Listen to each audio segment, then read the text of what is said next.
Pak Jo mau mulai? Guys, bismillah.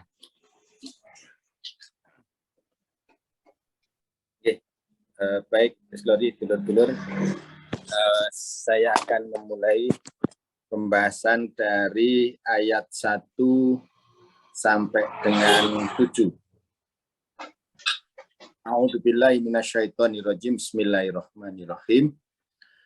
Malaikat Israel itu mempunyai satu tugas, yaitu pencabut nyawa.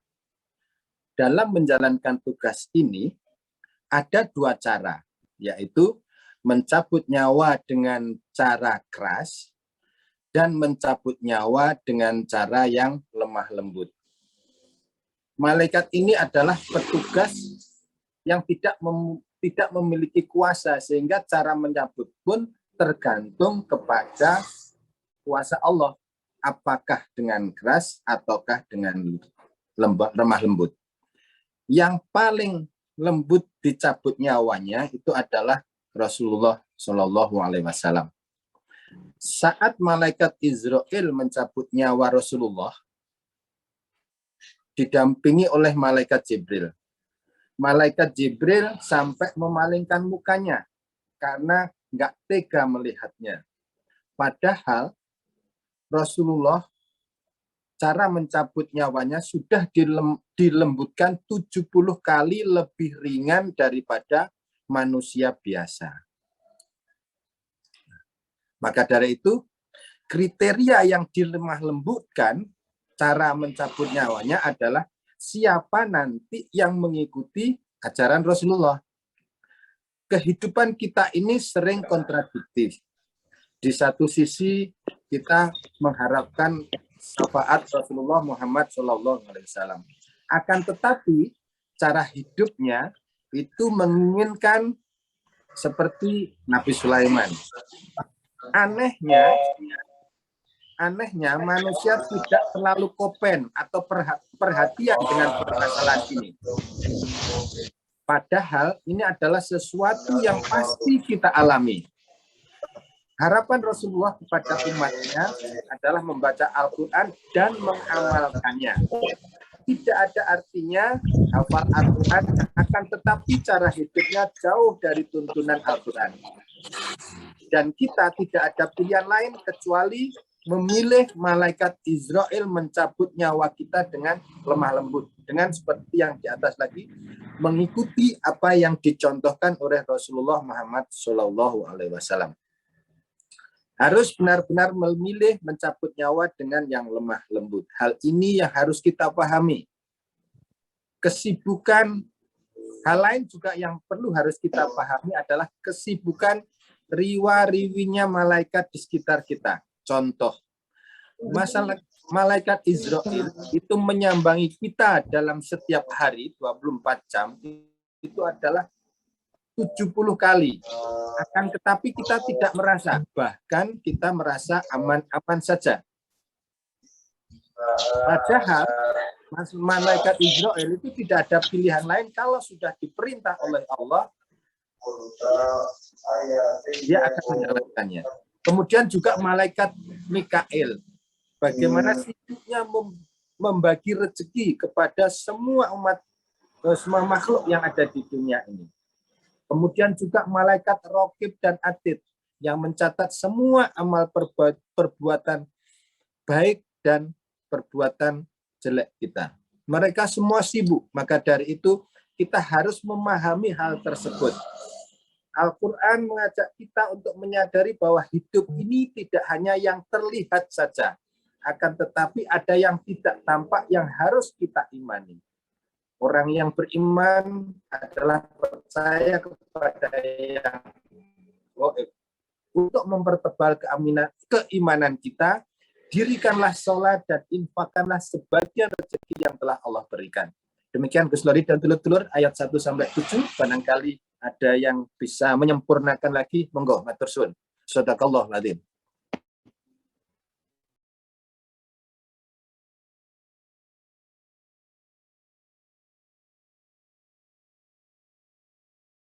Ada yang mau menambahkan dari yang disampaikan Pak Jo?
Monggo silakan kalau ada yang mau menambahkan ayat 1 sampai 7.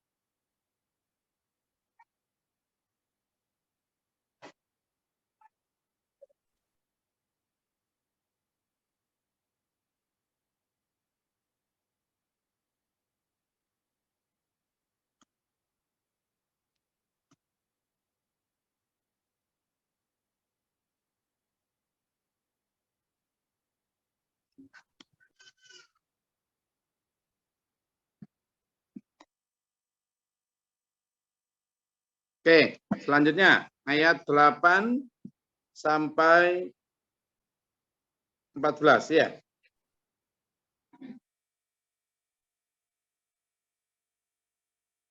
Ayat 8 sampai 14. Ya betul, 8 sampai 14. Hah? Betul Gus, 8 sampai 14 selanjutnya. Oke, silakan. Dan yang mau nyoba, monggo. 8 sampai 14. Sambil nunggu dulur-dulur yang bagian barat bergabung.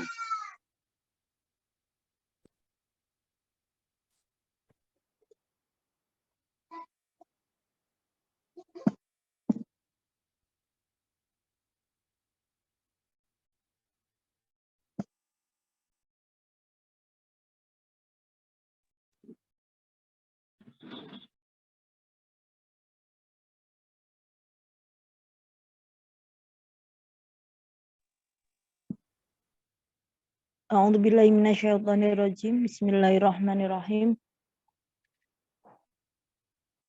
Suasana kiamat itu tidak bisa dikendalikan manusia. Setan yang mengajak lupa dan tidak percaya kepada akhirat selalu mengintai kita untuk melupakan kehidupan akhirat. Ketika ada bencana alam, apa ada yang masih berani sok-sokan, sombong, membanggakan kendaraannya yang mewah? Apalagi menghadapi malaikat maut ataupun malaikat yang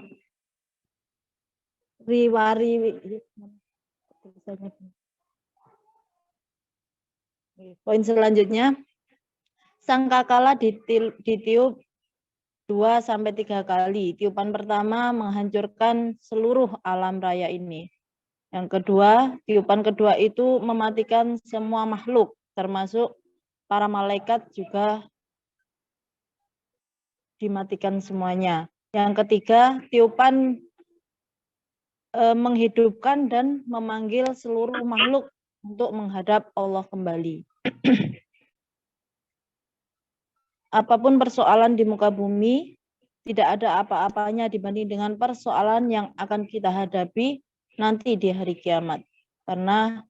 Oleh karena itu kita harus mempersiapkan betul apa yang harus kita bawa, apa yang menjadi sanggup kita di hari akhirat kelak. Di dalam surat Al-Waqi'ah juga dijelaskan tentang kiamat di ayat 47 sampai ayat 51. Ketika di dunia, kebanyakan manusia tidak percaya akan dibangkitkan kembali. Seolah-olah lahirnya percaya terhadap akhirat, tapi prakteknya tidak pernah memikirkan, mempersiapkan, sehingga nanti di akhirat kaget dan rugi, gelo, kecewa sekali. Tiupan pertama itu diterangkan dalam surat Al-Qasas ayat 87. Tiupan yang mengejutkan membuat porak-poranda alam semesta raya ini menjadi hancur lebur. Tiupan kedua dan ketiga terdapat dalam surat Fussilat ayat 68, surat Yasin ayat 51, dan surat 79 ayat 6 sampai 7. Kemudian terdapat dalam hadis Sahih Bukhari ada 40 jarak antara tiupan pertama dan tiupan kedua. 10 tahun. Semua manusia kaget, tidak menyangka akan dibangkitkannya kembali. Ayat tentang kiamat itu kita jadikan sebagai peneguh iman, karena kebangkitan itu pasti, bahwa kita akan dihidupkan kembali. Ada kehidupan selanjutnya di akhirat. Ayo memburu kemuliaan manusia di akhirat yang mempunyai sejarah kelanjutan hidup kelak. Terima kasih. Itu saja catatan dari saya. Mungkin ada yang menambahkan, dipersilakan.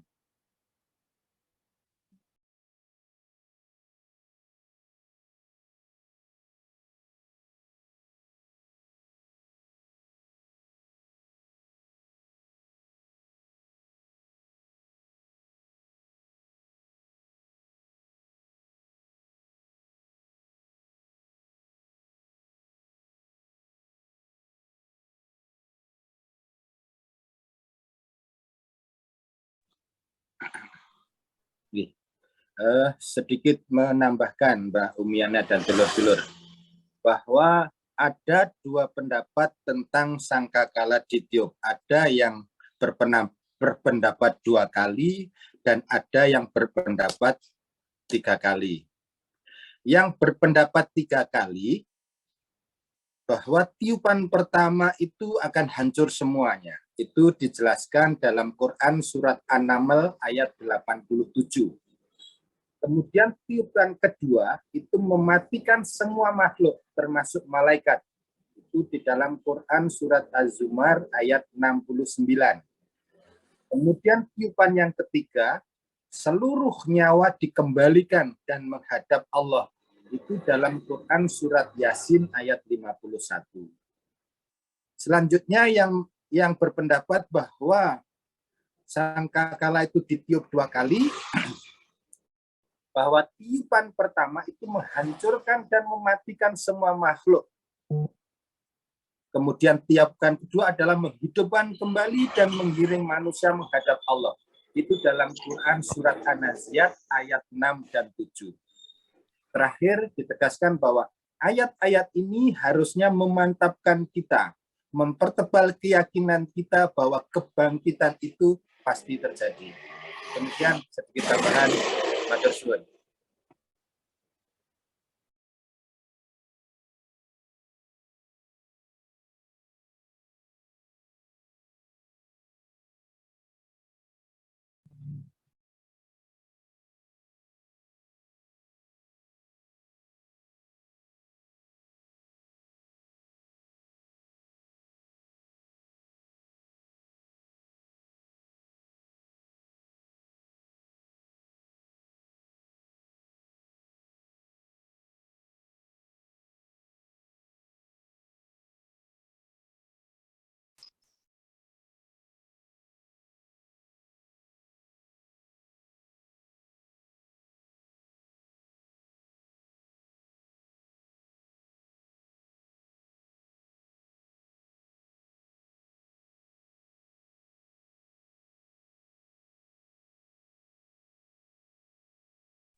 Silakan ayat selanjutnya, ayat ke-15 sampai 20, nggih. 21. Izin Gus. Monggo. A'udzubillahi minasyaitonirrajim. Bismillahirrahmanirrahim. Quran surat An-Nazi'at ayat 15 sampai 21. Hai Nabi Muhammad, apakah sudah sampai kisah tentang Nabi Musa? Kisah Nabi Musa itu paling sering ataupun paling banyak yang ada dalam Al-Quran. Nabi Musa termasuk nabi elit atau nabi pilihan atau ulul azmi. Nabi Musa juga sangat berat tantangannya karena Nabi Musa itu menghadapi atas dan bawah. Maksudnya yang atas adalah tentang zalimnya Fir'aun yang luar biasa. Terus maksud tantangan yang dari bawah adalah umatnya yang luar biasa cerewet dan bandel, yaitu Bani Israel. Karena Bani Israel itu orangnya cerdas dan pintar-pintar, makanya risiko jadi orang pintar itu adalah selalu membantah. Dalam berbagai forum atau pelatihan, GG juga sering kalau ngobrol sama orang biasa itu enak, enjoy dan bisa menerima, saling memahami. Tapi kalau dengan orang yang pintar itu bahkan bantahnya luar biasa.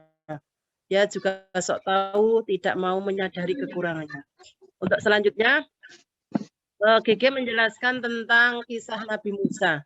Mulai Nabi Musa menghadapi Fir'aun sampai di Laut Merah, sampai Allah menyuruh Nabi Musa untuk melemparkan tongkatnya, dan lain sebagainya. Dalam kisah tersebut, yang selanjutnya, waktu awal Nabi Musa lari dari Fir'aun itu masih bujang. Nabi Musa anaknya Bani Israel atau kaum budak. Fir'aun menerapkan sistem KB biar enggak terlalu banyak umatnya. Kalau lahir di usia genap itu dibunuh, tapi kalau usia ganjil dibiarkan. Pas ketepatan Nabi Musa itu lahir di bulan genap. Atas kuasa Allah, akhirnya tidak dibunuh tapi ditenggelamkan di laut, akhirnya ditemukan oleh Ibu Asia dan lalu dibesarkan di kerajaan itu sampai dewasa. Suatu saat ada kejadian pertengkaran dengan Nabi Bani Israel dan suku Mesir. Suku Mesir ditempeleng Nabi Musa, akhirnya dia meninggal. Akhirnya Nabi Musa lari. Dalam perjalanan lari itu Nabi Musa melihat sekerumunan orang yang sedang mencari air. Ada 2 orang perempuan yang antri mencari air, akhirnya ditolong dan diantarkan sampai rumah.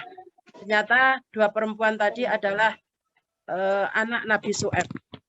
Lalu oleh Nabi Syuaib dikasih menginap, maksudnya bisa tinggal di situ selama 10 tahun dan akhirnya dinikahkan dengan salah satu perempuan anak Nabi Syuaib. Hingga satu saat Nabi Musa izin untuk pergi dari istri dan pergi dengan membawa istri dan anaknya. Dalam perjalanan itu Nabi Musa sampai di Gua Tua, di itu Bukit Tua. Akhirnya di situ ditemukan cahaya dan jangan takut Muhammad, ini adalah cahaya dari aku Allah. Saat itu Allah menjadikan Nabi Musa sebagai nabi.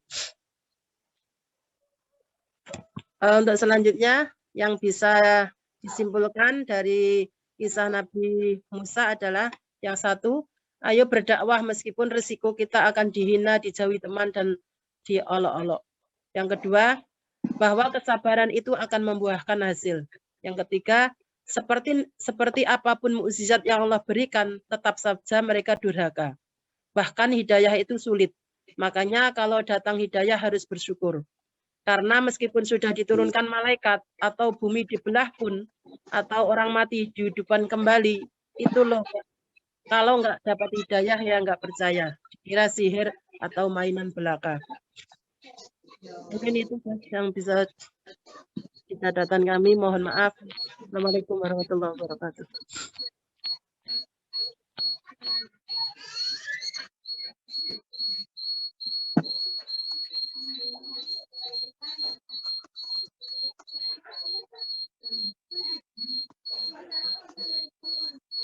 Oke, selanjutnya.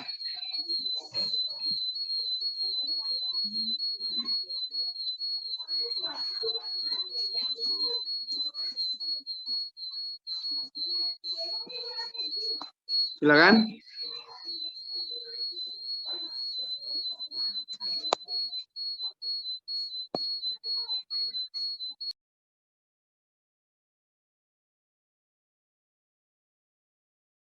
Gus. Mas Mahfud, silakan. Uji, Gus. A'udzubillahiminasyaitonirrajim. Bismillahirrahmanirrahim. Izin merujuk ayat 22 sampai 27 surat An-Nazi'at. Fir'aun setelah dia durhaka kepada Allah, lalu dia di tahun kondisi badan aktif begitu, monggo berbagi pengalaman gitu Pak. Bapak-bapak, ibu-ibu,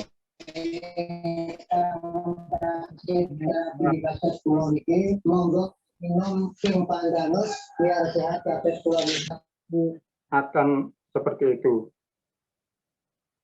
Nabi Musa sudah atur sama Allah bahwa Fir'aun akan membunuhnya. Kemudian Nabi Musa, kemudian Allah berfirman, kamu jangan takut, aku bersamamu. Itu terdapat dalam surat Asy-Syu'ara ayat 10-14. Kemudian Fir'aun mengumpulkan pembesar-pembesarnya dan dia mengatakan bahwa sayalah Tuhan kalian. Itu terdapat dengan surat Al-Qasr ayat 30, 33 sampai 35.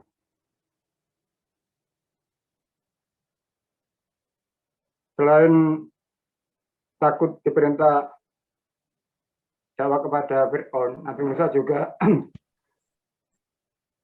pernah membunuh Bani Israel atas pertengkaran antara orang Mesir dan Bani Israel. Kemudian Nabi Musa membela Bani Israel dan menempeleng di antara umat Mesir sehingga sampai meninggal. Selain itu juga Nabi Musa merasa tidak jelas dalam berbicara, sehingga beliau minta kepada Allah agar sepupunya yang bernama Nabi Harun untuk diutus mendampingi beliau. Itu menunjukkan betapa satunya seorang Nabi Musa, walaupun dia seorang Rasul yang ulil azmi, tapi beliau minta didampingi oleh Nabi Harun. Dan juga tentang kisah Nabi Musa diperintahkan untuk berguru kepada Nabi Khidir. Nabi Musa berdoa kepada Allah yang bunyinya adalah Rabbi shrahli, ya Allah, lapangkanlah dadaku, wa yassir amri, mudahkanlah urusanku, wal uqdatan min lisani, dan lepaskanlah kekakuan lidahku, yafqahu qouli, agar mereka memahami apa yang saya sampaikan. Itu terdapat di dalam surat ayat 25 hingga 28. Mungkin bisa saya sampaikan. Assalamualaikum warahmatullahi wabarakatuh.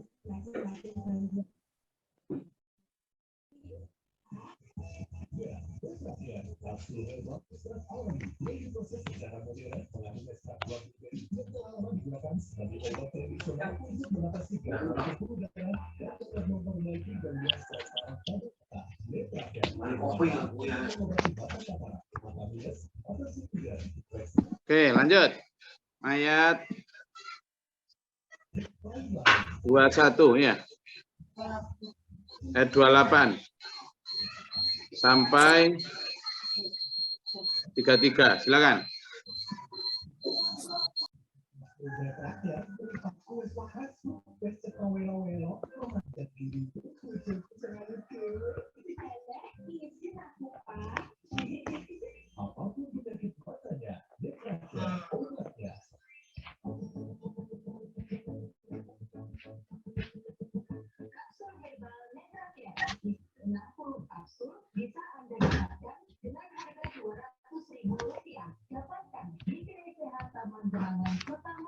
Jalan Raya Madiun Ponorogo nomor 10, lebih tepatnya perempatan lampu Metean ke selatan, Ponorogo kurang lebih 5 meter.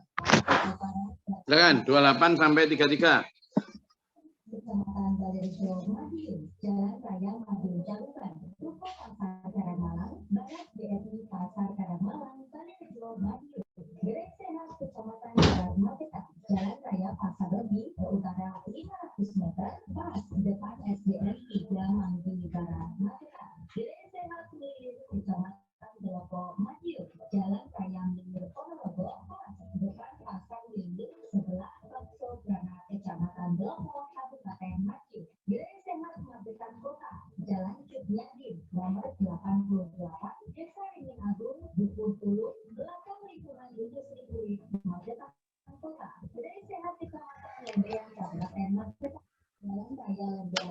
Monggo silakan. Ada yang mau nyoba? Ayat 28 sampai 33. Silakan. Informasi dan layanan pesan antar hubungi 0813 3131 60 50.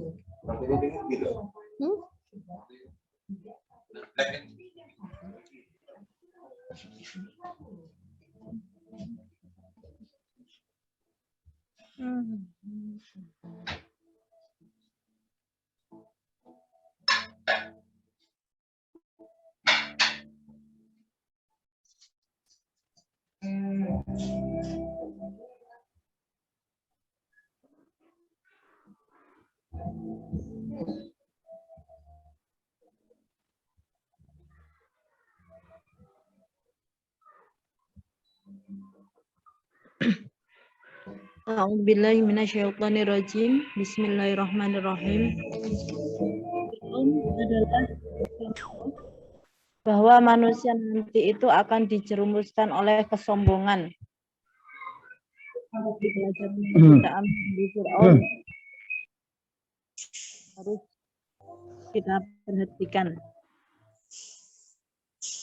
Yaitu birokrat, teknokrat, dan konglomerat. Setinggi apapun jabatanmu, masih tinggi Allah yang berkuasa. Sekaya apapun hartamu, Allah lah yang maha kaya. Semua jabatan seringkali berisiko membuat lupa diri, sombong, dan lalai. Kemudian teknokrat itu pun hanya ahli di salah satu bidang saja, tidak bisa menguasai ilmu lainnya. Namun sombong dan merendahkan yang tidak berilmu itu sering kali terjadi. Nabi Musa saja ditegur Allah, yang bahwa Nabi Musa itu namanya sudah disebut paling banyak di dalam Al-Quran dan terkenal sebagai orang yang berilmu, tapi ditegur Allah untuk belajar kepada Nabi Khidir. Kemudian konglomerat, orang yang berduit merasa bisa beli segalanya. Padahal kamu bisa beli spring bed, tapi tidak akan bisa beli tidur. Bisa beli rumah, tapi tidak bisa beli rumah tangga. Bisa beli dokter dan obat, tapi tidak akan bisa beli sehat. Demokrat itu dicontohkan oleh Fir'aun. Kemudian teknokrat itu adalah Haman, ahli teknologi. Kemudian konglomerat itu Korun, yang semuanya itu dibinasakan oleh Allah bersama harta, kekuasaan, kedudukan, dan keilmuannya.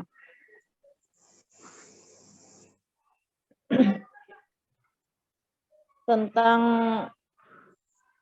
bangunan tinggi terdapat dalam surat Al-Mu'min ayat 36 sampai 37.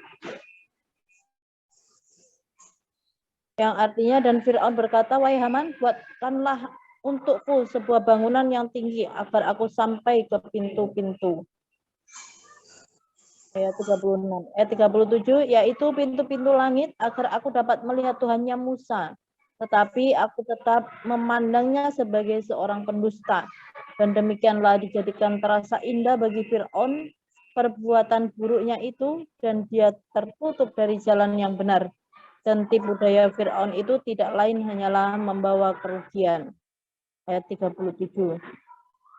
Dan Fir'aun berkata, wahai para pembesar kaumku, aku tidak mengetahui ada Tuhan bagimu selain aku. Maka bakarkanlah tanah liat untukku, wahai Haman, untuk membuat batu bata. Kemudian buatkanlah bangunan yang tinggi untuk agar aku dapat naik melihat Tuhannya Musa.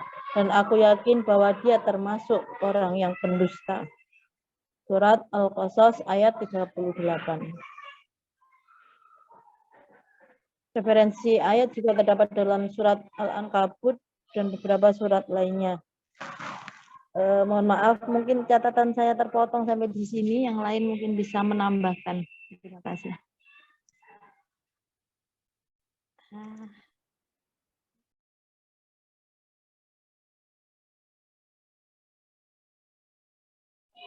Monggo silakan.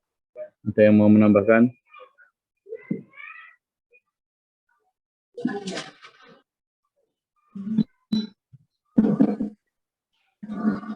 Menambahkan,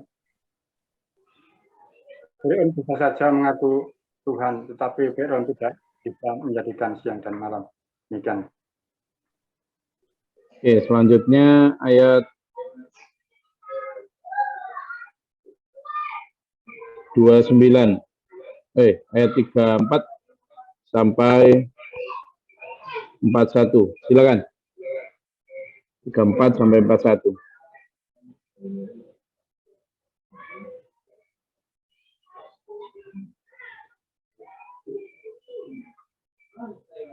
Isi izin, Gus.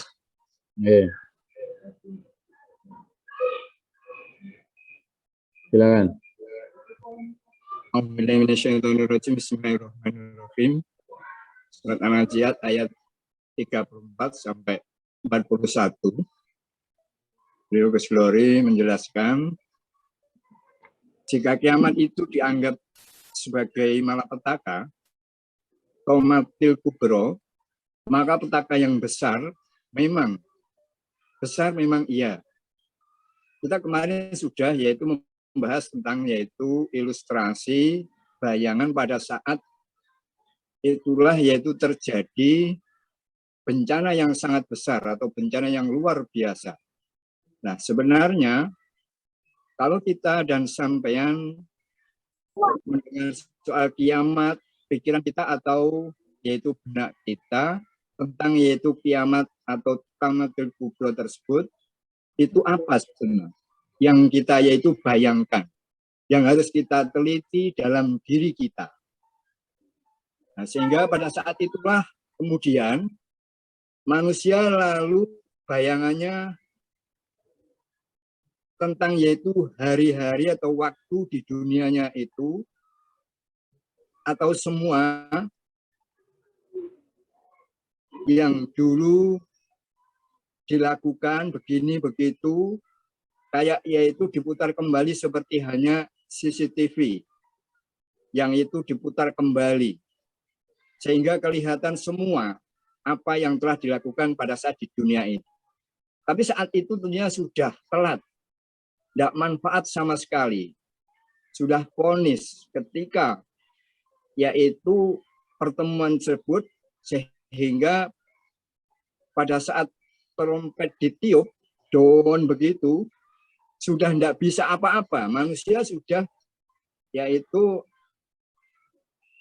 walakulatu wala syafa'ah, tak ada pertalian, tidak ada pertolongan, tergantung amalnya masing-masing. Yaitu mengharap Allah atau menghadap Allah sendiri-sendiri, tidak ada ikatan antara bapak, ibu, dulur, suami, istri, atau orang lain, tidak ada. Kembali seperti awal manusia diciptakan. Nah, pada saat itulah diperlihatkan sebagaimana neraka. Nah, jadi yang melihat neraka itu bagi orang-orang yang calon akan memasuki neraka. Maka bagi orang yang tidak akan masuk neraka, tidak diperlihatkan neraka, biar tidak melihat kengerian neraka, biar tidak terganggu kebahagiaannya nanti di surga. Nah, sampai segitunya, jadi orang-orang yang ahli surga itu sebelum masuk surga sudah tidak diperlihatkan kengerian. Makanya di situ ada dua wajah ketika di padang mahsyar nanti dikumpulkan di padang mahsyar sekian miliar tahun itu, manusia terbagi dalam dua jenis wajah, yaitu wajah yang pertama adalah mukanya hitam legam suram, penuh kekhawatiran. Lalu ada muka yang kedua, yaitu yang mukanya putih, bersih, berseri-seri, tidak ada kekhawatiran sama sekali. Tidak ada ketakutan. Sementara tadi penuh yaitu kekhawatiran, penuh yaitu kegalauan, diperlihatkan lagi apa yang dilakukan selama hidup di dunia dulu tidak pernah, yaitu yang artinya diopeni atau dirawat, termasuk dosanya yang nggak pernah ditobati, amalnya yang nggak pernah ditambahi, astagfirul khairatnya, merasa sudah cukup baik, merasa sudah tidak punya dosa, dan itu ternyata jadi penyesalan. Sehingga wajahnya nanti di akhirat hitam legam, suram, penuh ketakutan.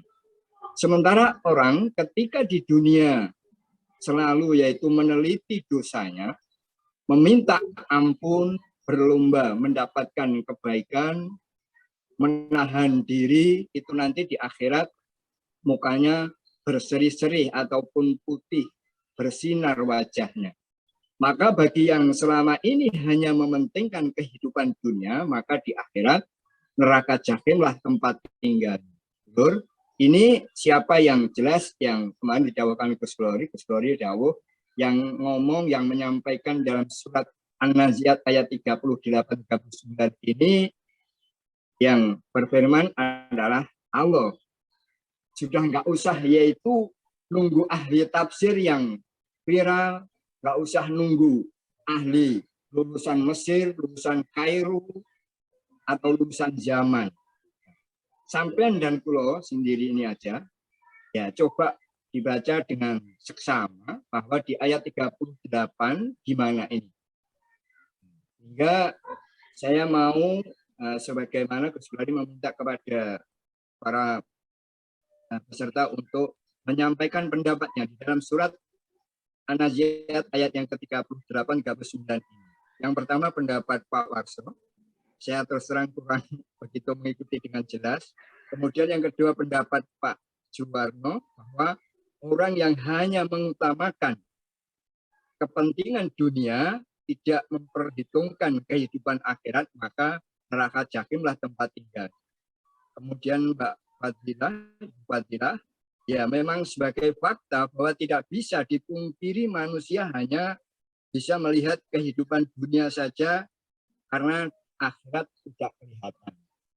Sehingga dilanjutkan dengan Pak yang lain, saya kurang begitu jelas siapa yang menyampaikan bahwa manusia merasa bahwa kehidupan di dunia ini tidak akan yaitu pernah berakhir anggapan manusia.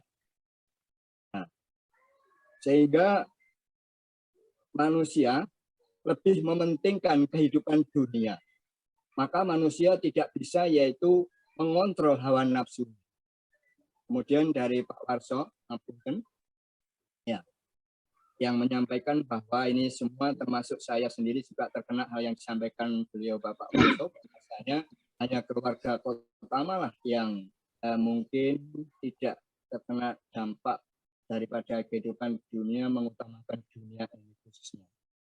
Terus kemudian dari Pak Yayan, orang yang mementingkan kehidupan dunia lebih daripada akhirat, hanya bisanya yaitu menganggap bahwa akhirat nanti ya sisa-sisanya saja setelah kita mungkin puas menikmatinya di dunia.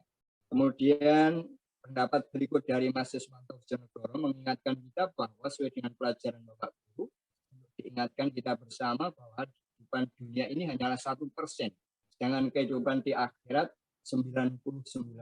Itu secara hakikat. Nah, jadi dengan demikian Gus Glory memberikan penegasan bahwa jadi semuanya tadi, pendapat-pendapat itu tadi mengacu kepada dasar ayat Allah, bahasanya itu benar semuanya. Ternyata nggak harus yaitu orang-orang yang terpandang keren, lulusan mungkin Kairo Mesir dan sebagainya, ataupun dalam membaca Al-Quran itu sudah jelas. Biasanya ayatnya adalah ayat Muhammad, yaitu jelas banget. Jadi jangan mau dibohongi bahwa jangan main-main ngaji ataupun menafsirkan Quran. Kalau kamu nggak punya, yaitu punya. Jadi, walaupun ini sudah jelas, ya, kulon jenengan sedaya sampean ini tadi semuanya alhamdulillah diberikan nyampaikan oleh Gus Glory, pendapat-pendapat itu tadi adalah benar dan ada dasarnya. Sehingga sudah yang artinya yang memang begitulah Allah yaitu berfirman, tidak yang terjadi sekarang saja semenjak ribuan tahun yang lalu, umat-umat yang lalu termasuk umat Nabi Ibrahim, umat Nabi Musa juga sudah mengalami yang demikian. Maka dihimbau begini saudara-saudara dan guru-guru semua, sampai dan saya ini kok yaitu suatu yang termasuk harus meninggalkan dunia itu tidak. Tapi mindset kita harus kita rubah, yaitu dunia tetap dicari tapi jangan sampai meninggalkan akhirat. Makanya di situ disebutkan ya, di dalam surat Al-Isra ayat 18-19 yang pada intinya ada satu pilihan yang pertama dalam surat yang ke Isra yang ayat 18 dan surat Al-Isra ayat yang ke-19. Jadi kesemuanya itu Allah telah memberikan kesempatan kepada kita, baik yang meminta kehidupan dunia ataupun sebaliknya meminta kehidupan akhirat, ataupun bahkan meminta dunia dan akhirat. Dan hal ini ditegaskan dan ditandaskan dalam surat Al-Qasas ayat yang ke-77. Jadi kalimatnya jelas sekali, carilah kehidupan dunia tetapi kamu tidak mengurangi ataupun bahkan meninggalkan kehidupan yang utamanya, yaitu untuk persiapan kehidupan di akhirat. Maka ada yang sebagaimana pada saat dulu di dalam riwayat sebutkan ada seorang yang izin pada Rasulullah untuk berpuasa untuk justru dilarang oleh Rasulullah sehingga agar ada kesempatan untuk bekerja juga untuk beribadah.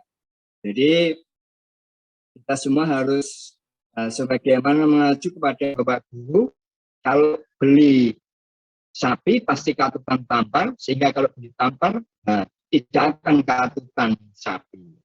Jadi kalau dalam hal mencari rezeki, kita diharuskan untuk mencari rezeki yang halalan dulu, baru yang thayyiban. Yang dimana terakhir kan siapa yang selalu mengutamakan kehidupan dunia dalam artian lupa kepada akhirat, yang termasuk manusia itu mau memperbanyak daripada ibadahnya, sholatnya, ngajinya, ataupun sedekahnya, perjuangan agamanya, dan dapat menahan hawa nafsunya, yang insya Allah maka itulah yang akan mendapatkan bahagian daripada surga yang dijanjikan oleh Allah Subhanahu wa Ta'ala. Mungkin demikian yang dapat kami catat, yang dapat kami rekam, bagaimana dakwah daripada Gus dan teman-teman. Terima kasih, ada kurang dan lebih maaf, ada yang menambah kami persilakan dari dulu semua. Assalamualaikum warahmatullahi wabarakatuh.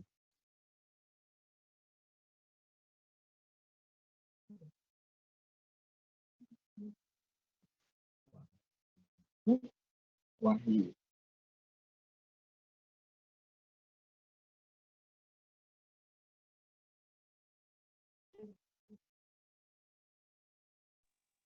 Selanjutnya ayat terakhir. Ayat 40 sampai 46. Silakan. Baru kemarin hari Kamis.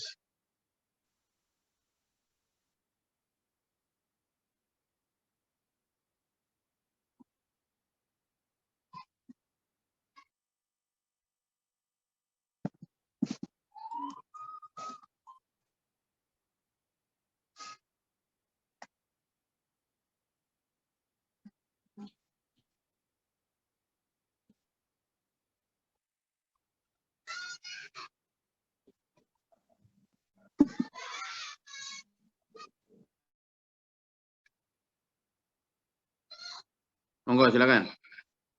Ini saya sama Pak Fakhrul sama Pak Mukhlisin sedang di Denpasar menikmati banjir. 12 tahun saya di Denpasar ini belum pernah ada banjir begini. Sekarang motor-motor terendam. Makanya kamera ini lumayan perfect. Silakan. Ayat 40 sampai 46. Silakan.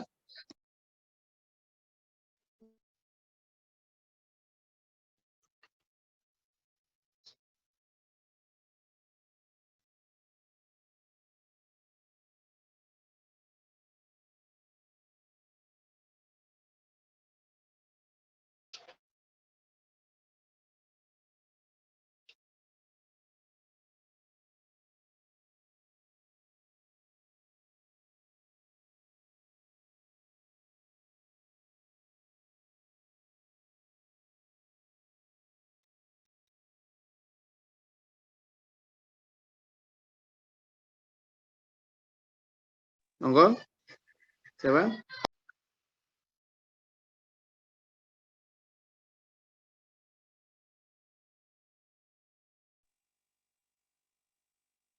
A'udzubillahi minasyaitonirrajim. Bismillahirrahmanirrahim. Barang siapa yang menghendaki kehidupan dunia, maka akan disegerakan oleh Allah. Namun, nanti di akhirat tidak mendapatkan apa-apa. Sebaliknya, yang menginginkan kehidupan akhirat dengan di dunia sederhana saja, maka akan diberikan jannatahiyal ma'wa. Apakah kiamat itu pasti akan terjadi?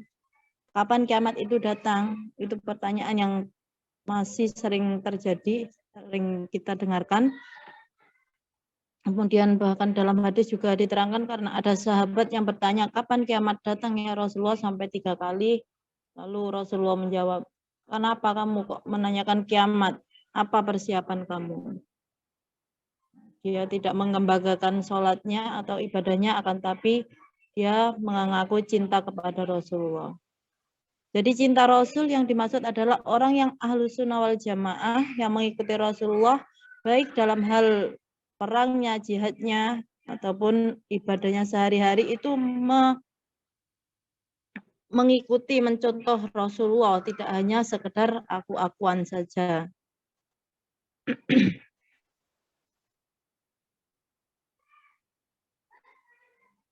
Iman terhadap hari kiamat tidak hanya di lisan saja. Iman disyahadatkan dan diyakini dalam hati, yakin betul akan pulang ke akhirat. Dan ini memang sangat sulit. Apalagi wa'amalu bil arkan, diamalkan di dalam kehidupan sehari-hari. Orang yang lebih memikirkan dunia daripada akhirat, maka neraka jahim ancamannya.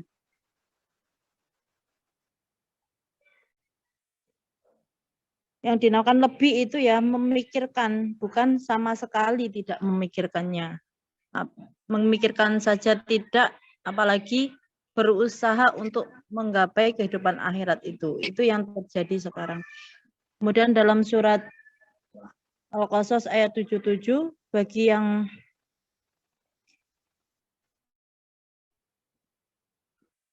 menginginkan sekarang dipercepat untuk diberikan kehidupan dunia, maka Allah juga akan memberikannya.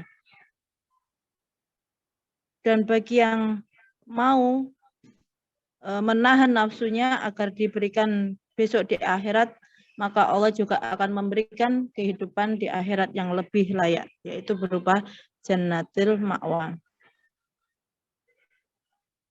Kemudian mereka akan bertanya kepadamu Muhammad tentang hari kiamat itu. Pertanyaannya, kalau tahu datangnya kiamat, apa persiapan kita untuk menyongsong hari kiamat tersebut?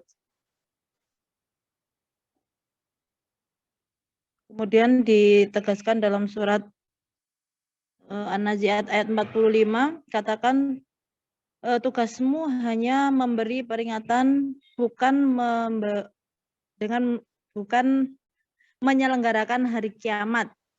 Nah, maksudnya Rasulullah hanya diperintah untuk menyampaikan tentang hari kiamat, tidak menyelenggarakannya, karena itu hanya kuasa Allah saja. Sampaikan peringatan itu tentang apa persiapan untuk hari kiamat itu. Selalu ditimbang catatan amal kita, baik kanan dan kiri kita, sudahkah lebih baik amal baik kita. Maka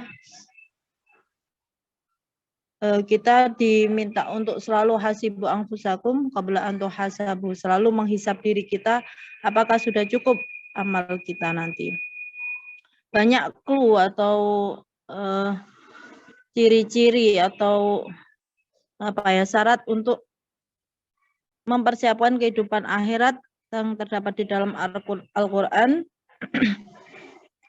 Oleh karena itu kita diajak untuk mengkaji tafsir seperti ini, membahas Al-Quran sak maknane atau membahas substansinya isi Al-Quran, bukan sekedar dibuat hafalan atau tahfidz Quran tapi tidak mengamalkan isinya.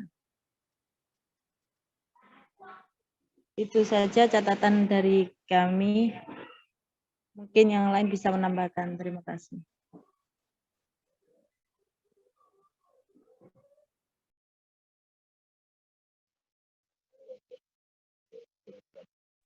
Ada lagi?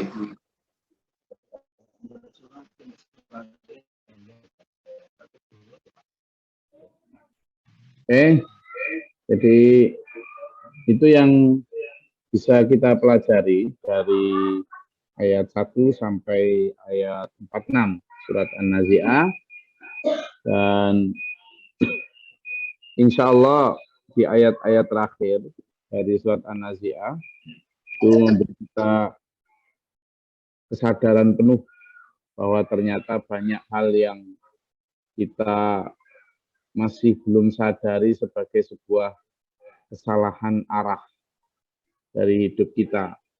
Ternyata bukan hanya, tapi dengan lebih mengutamakan dunia saja ada ancaman yang cukup besar. Sehingga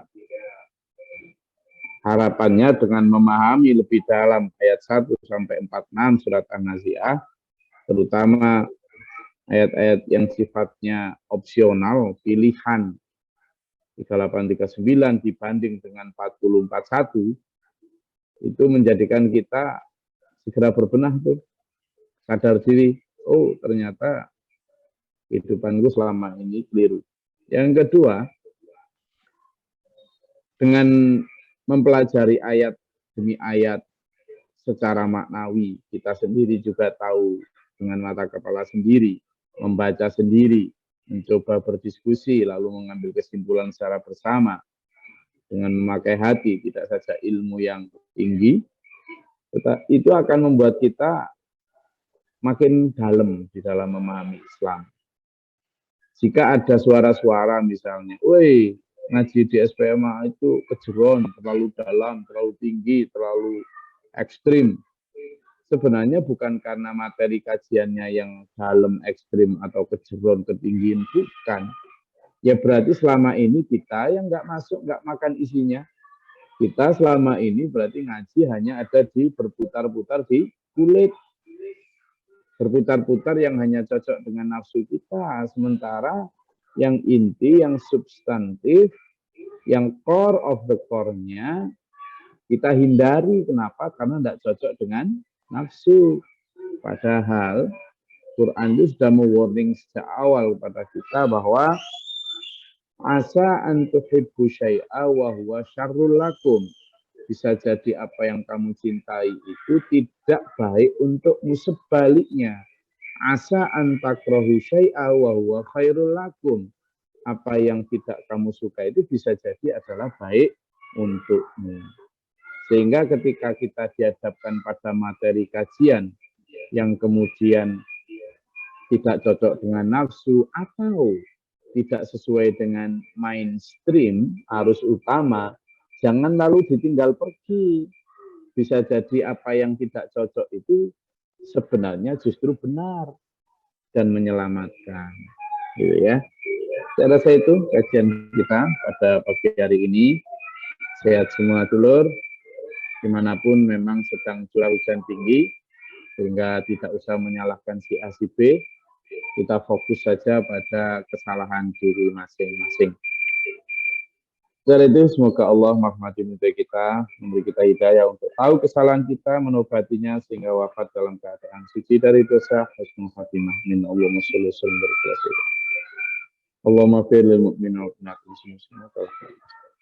Allahumma qina fi man atayt wa afina fi man tawallayt wa lana fi man tawallayt wa barik lana fi ma atayt wa qina syarra ma qadayt wa innaka taqdi. Astaghfiruka wa atubu ilaika wa sallallahu.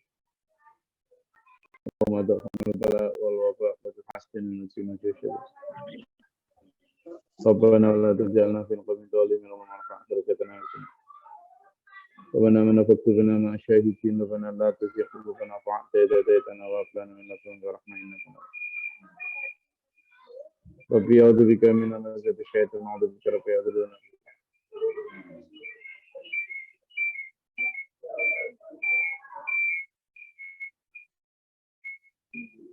Allahumma tahhilna baba sama baba rahmatika wa ma'azima rahmatan biaka. Rabbana naqbal du'a innaka antas samiul 'alim wa la tadhi sudur wa sallim bil ibadina wa ala kulli syai'in qadir. Subhana rabbika rabbil 'izzati amma yasifun wa salamun 'alal rabbil alamin. Assalamualaikum warahmatullahi wabarakatuh. Waalaikumsalam warahmatullahi wabarakatuh.